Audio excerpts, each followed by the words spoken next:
Hello दोस्तों, स्वागत है आपका हमारे इस चैनल पर। बीए सेमेस्टर फर्स्ट 2024-28 सेशन वाले के लिए हम आज लेकर आए हैं हिस्ट्री के सबसे मोस्ट इम्पोर्टेंट क्वेश्चन, जो कि एग्ज़ाम प्रिपरेशन के लिए काफ़ी मददगार हो सकती है। अगर आप भी जो है कुछ भी नहीं पढ़े हैं तो ये 5 क्वेश्चन बताएंगे, जो कि आप जो है इसे जान लेते हैं तो आप एग्ज़ाम में कुछ अच्छा स्कोर कर सकते हैं। तो बिना किसी देरी के इस वीडियो को हम शुरू करते हैं। दोस्तों, ये देख रहे होंगे स्क्रीन पर, पहला क्वेश्चन है वेदों पर संक्षिप्त टिप्पणी लिखें। ये क्वेश्चन बहुत ही मोस्ट VVI है, काहे कि अधिकतर जो है एग्जाम में ये क्वेश्चन पूछे जाते हैं। लेकिन इसमें जितना भी हम क्वेश्चन आपको बताएंगे सारे के सारे जो है मोस्ट VVI क्वेश्चन होंगे। तो दोस्तों, वेद पर संक्षिप्त टिप्पणी लिखने को बोलेगा तो इस तरीक़ा से आप लिखिएगा। तो वेद भारतीय संस्कृति और धर्म के प्राचीनतम ग्रंथ है। वेद क्या है? भारत का जो है भारतीय संस्कृति है और धर्म का जो है सबसे पुराना ग्रंथ है। इन्हें अपौरुषेय यानी ईश्वर द्वारा रचित और श्रुति यानी सुनकर याद की गई कहा जाता है। यानी इससे जो है कोई मनुष्य ने नहीं लिखा है। ये कहा जाता है कि ईश्वर द्वारा जो है ये वेद को रचा गया है या लिखा गया है। इसे जो है सुन कर जो है याद किया गया था, इसे जो है लिखा नहीं गया था। ये मुख्यतः वैदिक धर्म और समाज के धार्मिक, दार्शनिक और सांस्कृतिक आधार को प्रस्तुत करते हैं। अब जानते हैं वेदों के मुख्य बिंदु के बारे में। पहला है संख्या और विभाजन। वेद जो है कितने संख्या में विभाजन है? तो वेद क्या होते हैं? 4 होते हैं। पहला वेद है ऋग्वेद, जो कि प्राचीनतम वेद है, जिसमें देवताओं की स्तुति और यज्ञ संबंधित मंत्र हैं, ठीक ना। दूसरा हो गया आपका यजुर्वेद, यज्ञों की विधि और कर्म कांड से संबंधित है। सामवेद में क्या आपको देखने को मिलता है? संगीत और गान से संबंधित मिलता है। अथर्ववेद में क्या होता है? जादू टोना, चिकित्सा और लोक जीवन से संबंधित होता है। इसमें जो है अथर्ववेद में जादू टोना के बारे में हम पढ़ते हैं। अब दूसरा पॉइंट देखते हैं, भाषा। वेदों की भाषा क्या है? संस्कृत है। जितने भी वेद हैं सब किस में लिखा गया? संस्कृत में लिखा गया। संगठन, प्रत्येक वेद 4 भागों में विभाजित किया गया है। पहला संहिता, जो कि मंत्र और स्तुति हुआ। ब्राह्मण, इसमें जो है यज्ञ और अनुष्ठान आपको मिलता है। आरण्यक में आपको जो है वन में ध्यान और साधन हो गया। उपनिषद में दर्शन और आध्यात्मिक का ज्ञान मिलता है, ठीक है। 5वां पॉइंट हम जानते हैं वेदों का महत्व क्या होता है। तो वेदों ने भारतीय संस्कृति, दर्शन और साहित्य की नींव रखी है, ठीक ना। इनमें धर्म, विज्ञान और समाज की प्राचीन समझ का उल्लेख मिलता है। तो निष्कर्ष निकलता है कि वेद न केवल धार्मिक ग्रंथ है, बल्कि भारत की सभ्यता और ज्ञान का सार है। वे भारतीय समाज की सोच, विश्वास और जीवन शैली के प्रतिबिंब है। दोस्तों, ये थे पहला क्वेश्चन। अब नेक्स्ट क्वेश्चन की तरफ बढ़ते हैं। दूसरे क्वेश्चन है आर्यों के आश्रम व्यवस्था पर प्रकाश डालें। अब जितने भी क्वेश्चन बता रहे हैं सारे के सारे जो है शॉर्ट क्वेश्चन है, ठीक है। अगर आप लॉन्ग क्वेश्चन का डिमांड करते हैं, कमेंट करते हैं, तो आपके लिए भी जो है लॉन्ग क्वेश्चन भी लेके आएंगे, ठीक है। जितने भी क्वेश्चन है सब शॉर्ट क्वेश्चन है। तो दूसरे क्वेश्चन की तरफ बढ़ते हैं, आर्यों के आश्रम व्यवस्था पर प्रकाश डालें। ये भी क्वेश्चन आपके लिए बहुत महत्वपूर्ण है। तो कहता है आर्यों की आश्रम व्यवस्था एक जीवन पद्धति थी जो व्यक्ति के जीवन को 4 चरणों में विभाजित करते थे। इसका उद्देश्य जो है मनुष्य को समाज और धर्म के प्रति अपने कर्तव्यों का पालन करते हुए आध्यात्मिक और नैतिक उन्नति की ओर अग्रसर करना, ठीक है। तो आश्रम के 4 व्यवस्था के बारे में जानेंगे। पहला होता है ब्रह्मचर्य आश्रम, जो कि बचपन से लेकर जो है 25 वर्ष तक जो है 0 वर्ष से लेकर 25 वर्ष की आयु तक जो है ब्रह्मचर्य आश्रम चलता है। इसमें क्या क्या होता है देखिए। यह जीवन का आरंभिक यानी शुरुआती चरण होता है, जिसमें जो है शिक्षा ग्रहण करना मुख्य उद्देश्य हो जाता है। दूसरा है विद्यार्थी गुरु के आश्रम में रहकर वेद, शास्त्र और अन्य ज्ञान प्राप्त करते थे, ठीक ना। इस चरण में संयम, अनुशासन और चरित्र निर्माण पर बल दिया जाता था। दूसरा है गृहस्थ आश्रम। गृहस्थ आश्रम जो है 25 वर्ष से लेकर 50 वर्ष तक चलता था। तो गृहस्थ आश्रम में क्या क्या होता था देखो। यह जीवन का दूसरा और महत्वपूर्ण चरण था, जिसमें व्यक्ति पारिवारिक जीवन व्यतीत करता था, ठीक है। इस चरण में विवाह, परिवार का पालन पोषण और समाज के प्रति कर्तव्यों का निर्वहन किया जाता था। समाज के आर्थिक और सामाजिक ताने बाने बनाए रखना गृहस्थ आश्रम का मुख्य उद्देश्य था, ठीक है। तीसरा आपका हो जाता है वानप्रस्थ आश्रम, जो कि 50 से 75 वर्ष की आयु तक चलता था। इसमें क्या कहता है, यह जीवन का तीसरा चरण था जिसमें व्यक्ति सांसारिक सुख और भोग विलास से दूर होकर साधन की ओर अग्रसर होता था। ठीक है, वानप्रस्थ आश्रम में व्यक्ति अपने बच्चों को गृहस्थ जीवन सौंपकर समाज और धर्म की सेवा में लग जाता था। चौथा है, यह चरण आत्मचिंतन और ज्ञान के प्रसार के लिए था। चौथा देखेंगे संन्यास आश्रम, जो कि 75 वर्ष से लेकर 100 वर्ष तक चलता था। यह संन्यास आश्रम जो है यह अंतिम चरण था जिसमें व्यक्ति सभी प्रकार के सांसारिक बंधनों से मुक्त होकर मोक्ष की ओर प्राप्ति का प्रयास करता था। साधु या सन्यासी बनकर व्यक्ति पूर्ण रूप से धर्म, ध्यान और ईश्वर की आराधना में समय बिताता था। अब देखेंगे आश्रम व्यवस्था का महत्व क्या था। यह व्यक्ति के शारीरिक, मानसिक और आध्यात्मिक विकास का साधन था। ठीक है, इसमें समाज में संतुलन और अनुशासन बना रहता था। ये जीवन के हर चरण में कर्तव्यों को स्पष्ट रूप से परिभाषित करती थी।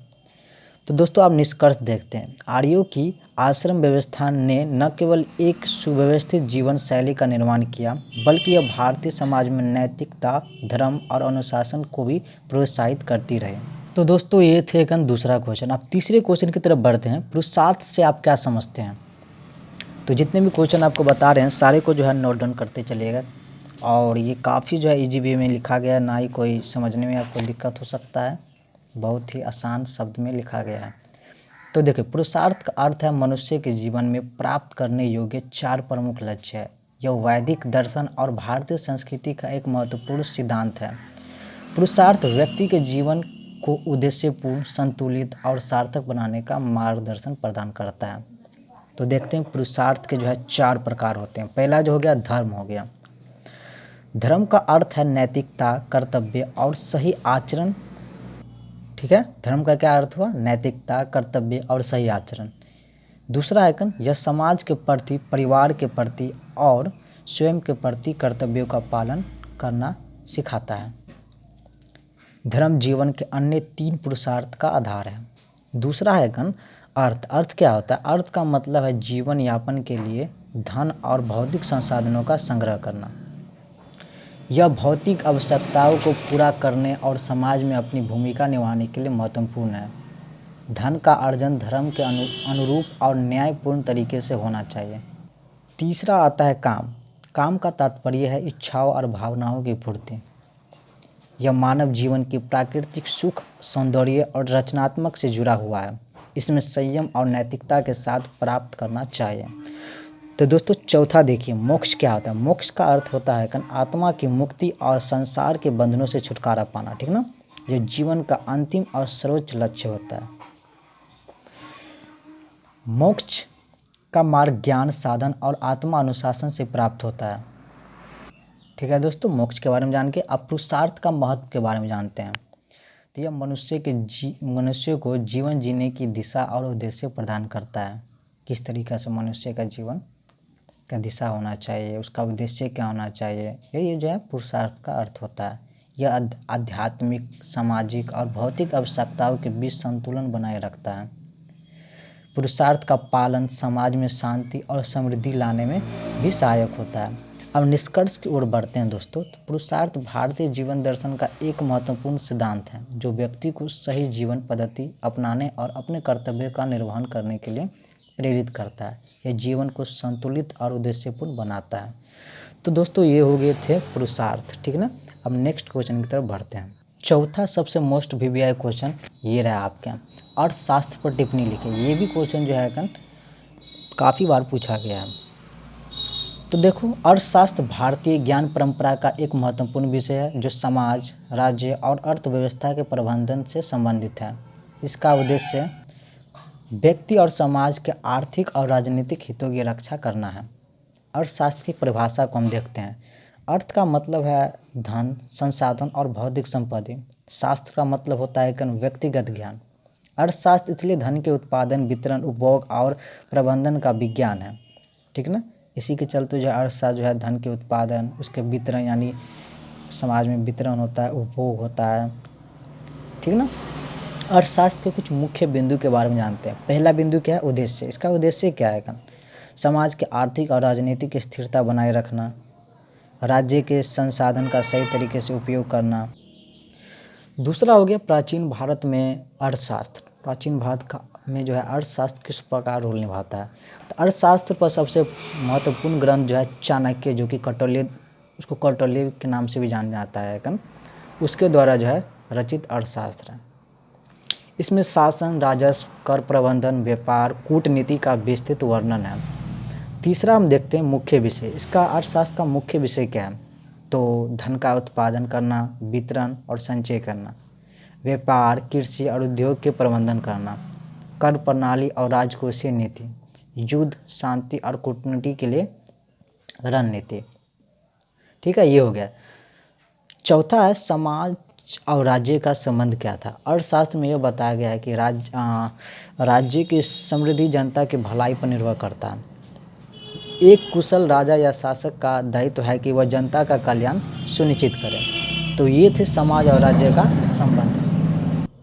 अब हम जानते हैं अर्थशास्त्र का महत्व क्या होता है। तो देखो, पहला पॉइंट है यह राज्य और समाज के आर्थिक ढांचे को मजबूत करता है। दूसरा पॉइंट है इसमें राजस्व संग्रह, न्याय व्यवस्था और सामाजिक स्थिरता के लिए उपाय बताए गए हैं। तीसरा पॉइंट है आधुनिक समय में यह आर्थिक नीति और प्रबंधन का आधार है।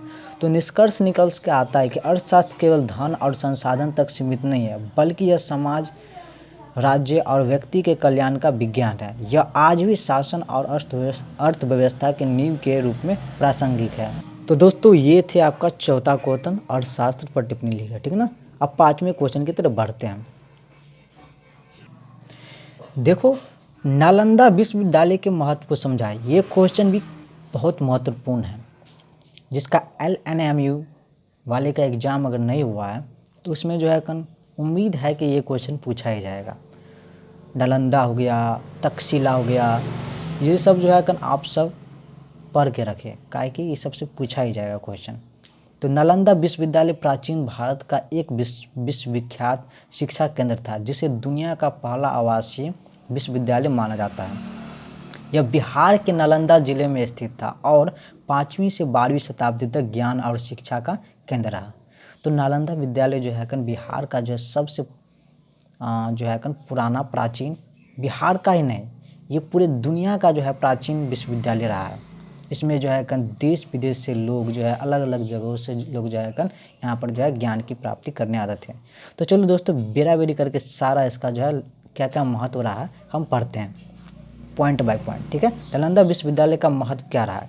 तो पहला पॉइंट देखिए, शिक्षा का केंद्र इसका कहाँ तक जो है विकसित था, इसका शिक्षा कहाँ तक था। यह विश्वविद्यालय बौद्ध धर्म, दर्शन, खगोल विज्ञान, गणित, चिकित्सा, व्याकरण और कला जैसे विषयों की शिक्षा प्रदान करता था। जितने भी विषय देख रहे हैं सारे के जो है ज्ञान की प्राप्ति जो है इस विद्यालय में दिया जाता था। यह न केवल बौद्ध धर्म के लिए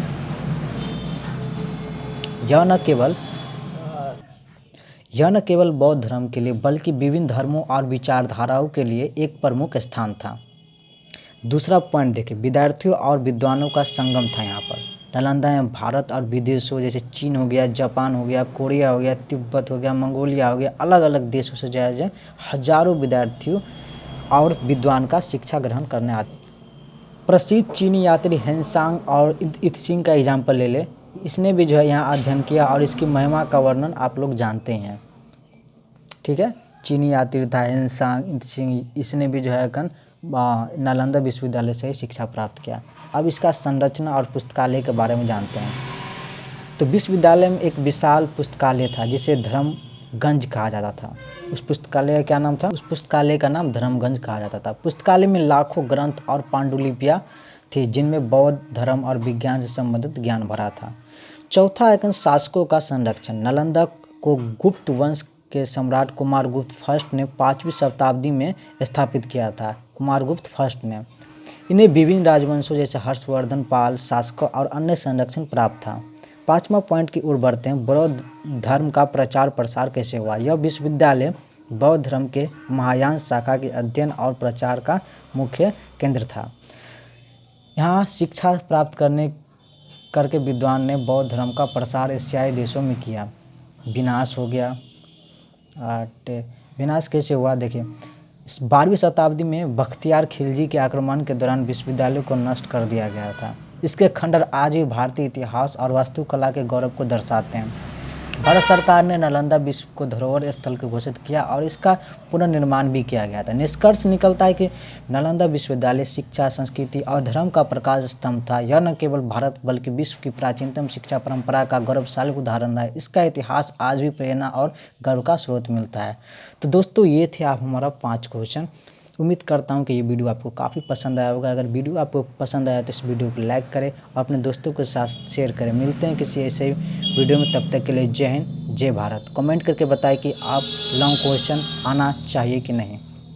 जय हिंद।